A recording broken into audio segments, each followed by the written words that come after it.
बंगाल फतेह करने के लिए बीजेपी ने अपनी पूरी ताकत इस बार पश्चिम बंगाल में होने वाले चुनावों में झोंक दी है। केंद्र सरकार के कई सारे दिग्गज मंत्री लगातार वहां पर डेरा डाले हुए देखे जा रहे हैं और हर समीकरण को साधने की कोशिशों में भी जुटे हुए हैं। इस सबके बीच में पश्चिम बंगाल चुनाव में घुसपैठ एक ऐसा मुद्दा इस बार बन चुका है जिस पर पूरी सियासत टिक गई है। भारतीय जनता पार्टी जहां पर इसे सुरक्षा और पहचान का मुद्दा बता रही है, तो वहीं टीएमसी की अगर बात की जाए तो टीएमसी इसे सियासी ध्रुवीकरण करार दे रही है। इसी मुद्दे पर केंद्र सरकार के राज्य मंत्री कमलेश पासवान ने घुसपैठ और नागरिकता के मुद्दे पर ममता सरकार को आड़े हाथों ले लिया।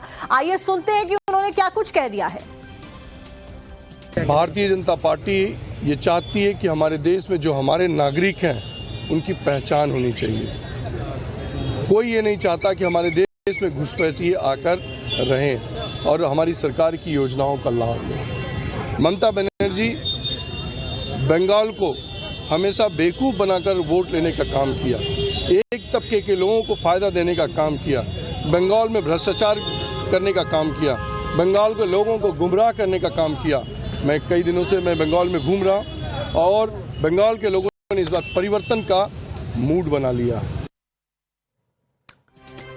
तो वहीं दूसरी ओर उत्तर प्रदेश में स्पेशल इंटेंसिव रिवीजन यानी कि SIR की फाइनल सूची सामने आ गई है। इस नई वोटर लिस्ट के मुताबिक राज्य में करीबन 2 करोड़ 4 लाख नाम इस बार हटा दिए गए हैं। इतनी बड़ी संख्या में नाम कटने के बाद में उत्तर प्रदेश का सियासी पारा भी एक बार फिर से चढ़ गया है। समाजवादी पार्टी ने इसे लेकर मोर्चा खोल दिया है और भारतीय जनता पार्टी समेत चुनाव आयोग पर समाजवादी पार्टी हमलावर है। समाजवादी पार्टी का इलेक्शन कमीशन के ऊपर बड़ा हमला इस बीच सामने आया है। बीजेपी के इशारे पर काम करने का आरोप इलेक्शन कमीशन के ऊपर समाजवादी पार्टी ने लगा दिया है। सपा प्रभाव वाले इलाकों में जो वोट है वो काट दिए गए हैं, सांसद जी का कहना है। SIR के जरिए बीजेपी जितना चाहती है चुनाव, ये भी उनकी तरफ से कहा गया है कि जीतने की मंशा से बीजेपी ने सपा प्रमुख वाले जो इलाके हैं जहां पर सपा का जो प्रभाव है वो ज्यादा है, उन जगहों पर ही केवल वोट काटे हैं। और क्या कुछ कहा आप सुनिए। पर इन्होंने वहां वोट काटे हैं जहां सपा का प्रभाव था। जो समाजवादी वोट थे वो इन्होंने काटे हैं।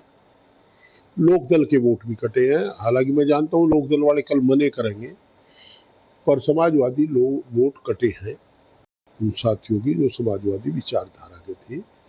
और ये अजीब विडंबना है कि जिस आयोग की जिम्मेदारी हर मतदाता को मतदान के लिए प्रेरित करना था, उसी आयोग ने वोट कटवाने का काम कर लिया। लेकिन अफसोस के साथ कहना पड़ रहा है कि हमारे देश का चुनाव आयोग ना तो स्वतंत्र है ना निष्पक्ष है, बल्कि सच बात यह है कि सरकार के दबाव में है और सरकार के साथ कंधे से कंधा मिलाकर, कदम से कदम मिलाकर सरकार के कहने पर ही काम कर रहा है, जो हमारे देश की लोकतंत्र की जो प्रणाली है उसको कमजोर कर रहा है। राजस्थान विधानसभा में नेता प्रतिपक्ष टीकाराम जूली ने संविधान के लिए दौड़ कार्यक्रम के दौरान सत्ता पक्ष पर तीखा हमला बोल दिया। जूली ने आरोप लगाया कि संविधान पर लगातार प्रहार किए जा रहे हैं और इसे कमजोर करने की गहरी साजिश भी रची जा रही है। उन्होंने पश्चिम बंगाल चुनाव का जिक्र करते हुए चुनाव आयोग पर भारतीय जनता पार्टी सरकार के इशारे पर काम करने के आरोप लगाए हैं। आप भी सुनिए। संविधान पे हमले किए जा रहे हैं, संविधान को कमजोर करने की साजिश की जा रही है, जो स्वतंत्र एजेंसियां हैं उनका दुरुपयोग किया जा रहा है, चुनाव आयोग तक जो है सरकार के इशारे पे काम कर रहा है। ये सीधा सीधा संविधान का उल्लंघन है। महिला रिजर्वेशन की बात कर रहे हैं, चुनाव चल रहे हैं तमिलनाडु और पश्चिम बंगाल में वोटिंग होनी है। चलती वोटिंग के दौरान आप कह रहे हो कि हम इसको महिला रिजर्वेशन को पास करेंगे, जबकि कोड ऑफ कंडक्ट है।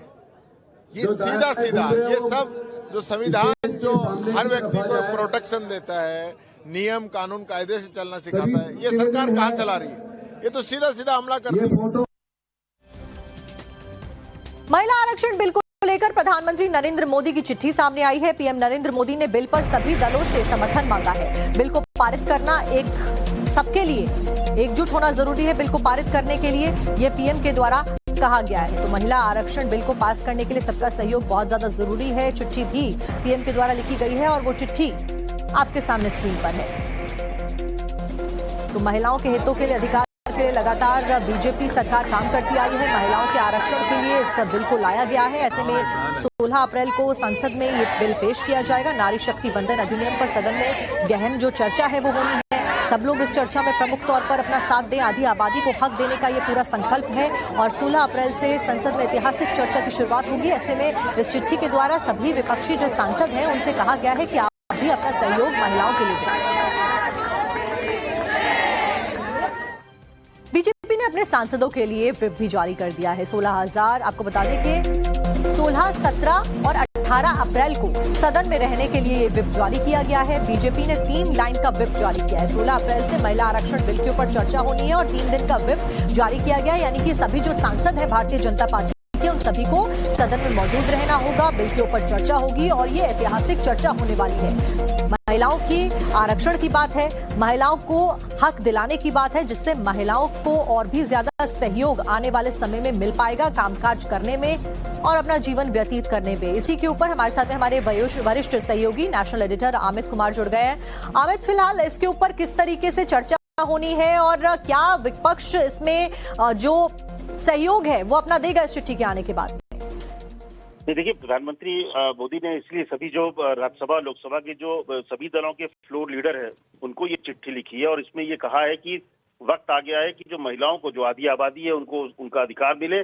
और इसीलिए चिट्ठी के आखिरी में इस बात का जिक्र भी किया है कि नारी शक्ति वंदन अधिनियम को लागू करने के लिए संसद के सभी सदस्य इस बात पर गौरव करेंगे कि उन्होंने इस महान कार्य में अपना योगदान दिया और इसीलिए सबको जरूरी है कि वो आए।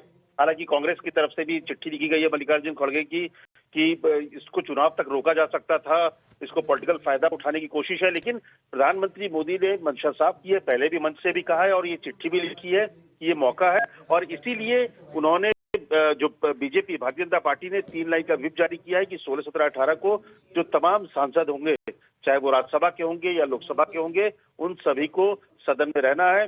प्रधानमंत्री ने चिट्ठी में यह भी लिखी है कि ज्यादा से ज्यादा जो सांसद हैं वो इस पर बोले, अपनी बात रखे, क्योंकि एक ऐतिहासिक मौका है। पहले ये तय नहीं था कि कब से लागू होगा, लेकिन अब 2029 को इसको लागू करना है।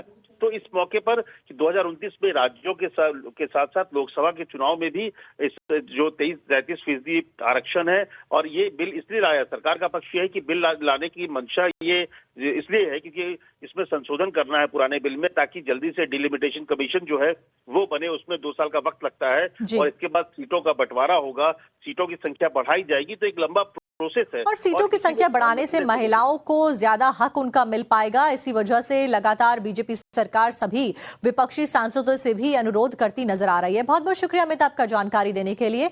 और इसी के साथ में खबरों का सिलसिला टाइम्स नाउ नवभारत पर लगातार जारी रुकेंगे। 17 और 18 अप्रैल को सदन में रहने के लिए व्हिप जारी किया गया है। बीजेपी ने 3 लाइन का व्हिप जारी किया है। 16 अप्रैल से महिला आरक्षण बिल के ऊपर चर्चा होनी है और 3 दिन का व्हिप जारी किया गया है। यानी कि सभी जो सांसद हैं भारतीय जनता पार्टी के, उन सभी को सदन में मौजूद रहना होगा। बिल के ऊपर चर्चा होगी और ये ऐतिहासिक चर्चा होने वाली है। महिलाओं की आरक्षण की